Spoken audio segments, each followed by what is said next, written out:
இந்த ட்ரேடிங் சீரீஸில் இது எபிசோட் 12.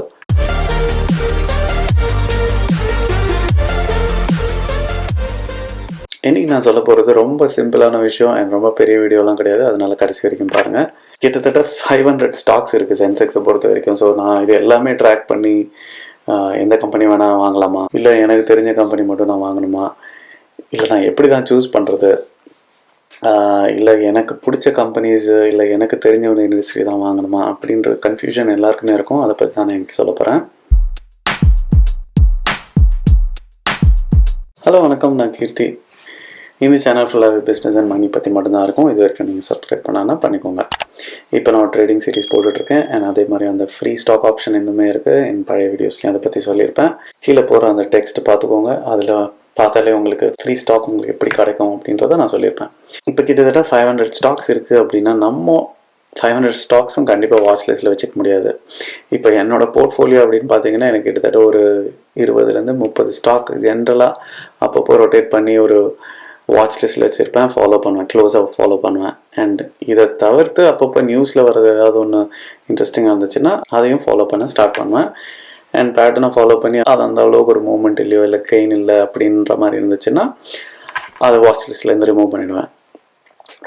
நீங்கள் நிறைய ஸ்டாக் ட்ரேடர்ஸ் பார்த்தீங்கன்னா ரொம்ப ஹை பர்ஃபார்மர்ஸ் எப்போவுமே ஒரு நீஷ் தான் செலக்ட் பண்ணுவாங்க. அதாவது இப்போது மேனுஃபேக்சரிங் அப்படின்னா மேனுஃபேக்சரிங் இண்டஸ்ட்ரியை சுற்றின சில ஸ்டாக்ஸ் மட்டும் பார்த்துப்பாங்க, இல்லை பேங்கிங் ஸ்டாக்ஸ் மட்டும் வச்சுருப்பாங்க, இல்லை ஸோ இந்த மாதிரி சில கேட்டகரிஸ் இருக்குது. அண்ட் அப்படி இல்லாட்டி லார்ஜ் கேப்பில் சில டெக்னிக்கல் இண்டிகேட்டர்ஸும் இருக்குது. நான் சொன்னது இண்டஸ்ட்ரி, அதுக்கு முன்னாடி சில டெக்னிக்கல் இண்டிகேட்டர்ஸ் இருக்குது. ஸோ இப்போ PE ரேஷியோ அதிகமாக இருக்கிற மாதிரி, இல்லை லார்ஜ் கேப் மட்டும், இல்லை இந்த மாதிரி நிறைய பேட்டர்ன் இருக்குது. ஸோ அந்த மாதிரி ஏதாவது ஒன்று நீங்கள் ஸ்டாக்ஸை செலக்ட் பண்ணி வாட்ச் லிஸ்ட்டில் வச்சுட்டு அதுக்கப்புறம் நீங்கள் சூஸ் பண்ணணும். ஸோ அது ரொம்ப முக்கியம். எல்லாமே நான் பண்ண முடியாது இல்லையா? ஸோ இப்போ நான் இன்ட்ராடேவும் பண்ணுறேன், கோல்டும் பண்ணுறேன், கமோடிட்டிஸும் வாங்குகிறேன், ஃபாரெக்ஸும் பண்ணுறேன் அப்படின்னா கொஞ்சம் கஷ்டமாக இருக்கும் நீங்கள் எல்லாமே பண்ணுறதுக்கு. ஸோ ஒன்று உங்களுக்கு நல்லா தெரிஞ்சு அதில் நல்லா பேட்டர்ன்லாம் ஃபாலோ பண்ணி ஒரு லாங் டேர்முக்கு உங்களால் இன்வெஸ்ட் பண்ணுறதுக்கு ஸ்ட்ராட்டஜி நல்லா பிடிச்சி பண்ணிங்க அப்படின்னா அதுக்கப்புறம் நீங்கள் இன்னொரு ஏரியாவுக்கு போகலாம்.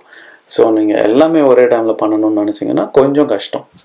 ஸோ அதனால் உங்களோட நீஷ் என்னவோ ஒரு ஸ்பெஷலைஸ்டு ஏரியாவை பிடிச்சி அந்த பேட்டர்ன் வழியாக நீங்கள் ட்ரேடிங் பண்ணலாம். ஸோ அதுக்கு நீங்கள் ஸ்டாக் செலெக்ஷன் பண்ணுறது சரி, ஓகே இதெல்லாம் பண்ணலாம், ஆனால் நான் எப்படி சூஸ் பண்ணுவேன் அப்படின்னு உங்களுக்கு டவுட் இருந்துச்சுன்னா நான் ஷார்ட்டாக ஒரு சின்ன வெப்சைட் மட்டும் நான் உங்களுக்கு சொல்கிறேன். அதை ஸ்க்ரீனில் காமிக்கிறேன்.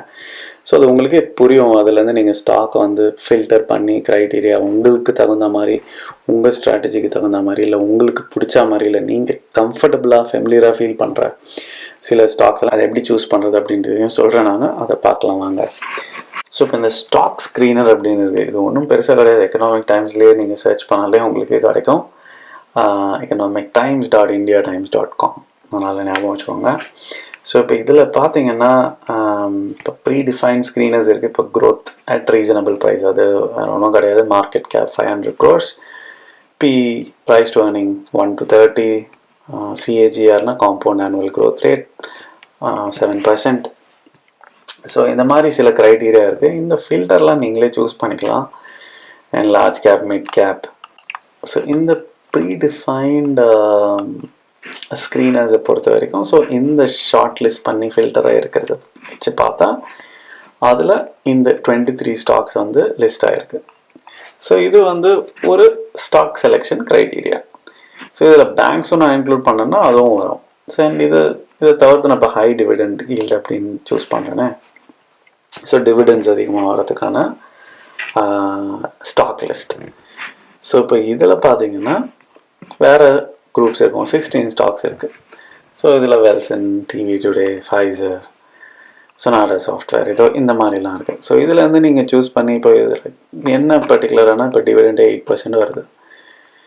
அண்ட் இதுக்கான மற்ற கேட்டகரியும் நீங்கள் பார்த்துக்கலாம் எப்படின்றது. ஸோ இதுதான் ரொம்ப சிம்பிளான விஷயம்.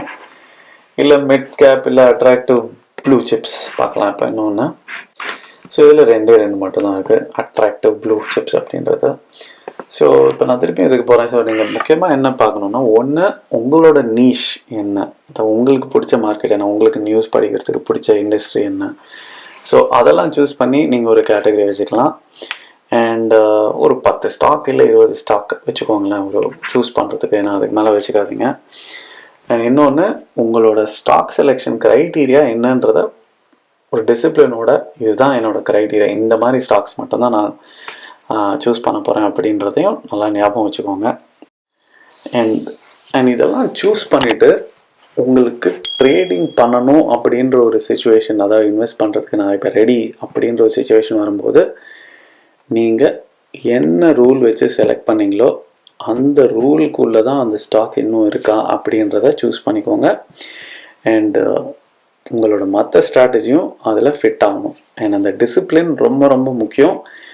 அண்ட் நீங்கள் எத்தனை ஸ்டாக் வச்சுருக்கீங்கன்றது இம்பார்ட்டண்ட் இல்லை, பட் எத்தனை ஸ்டாக் வச்சுருந்தாலும் நீங்கள் யூஸ் பண்ணுற ஸ்ட்ராட்டஜியும் பேட்டர்னும் மேட்ச் ஆகுதான்றது தான் ரொம்ப முக்கியம். ஏன்னா கடைசியில் உங்களுக்கு ப்ராஃபிட் வரணும், அதுதான் ரொம்ப ரொம்ப முக்கியம். அண்ட் நீங்கள் காசை லூஸ் பண்ணுறதுக்காக நீங்கள் ட்ரேட் பண்ண ஸ்டார்ட் பண்ணல, காசை சம்பாதிக்கணுன்றதுக்காக தான் ட்ரேட் பண்ண ஆரம்பிச்சிருக்கீங்க. கஷ்டப்பட்டு சம்பாதிக்கிறோம்னு நினைக்கிறோம்.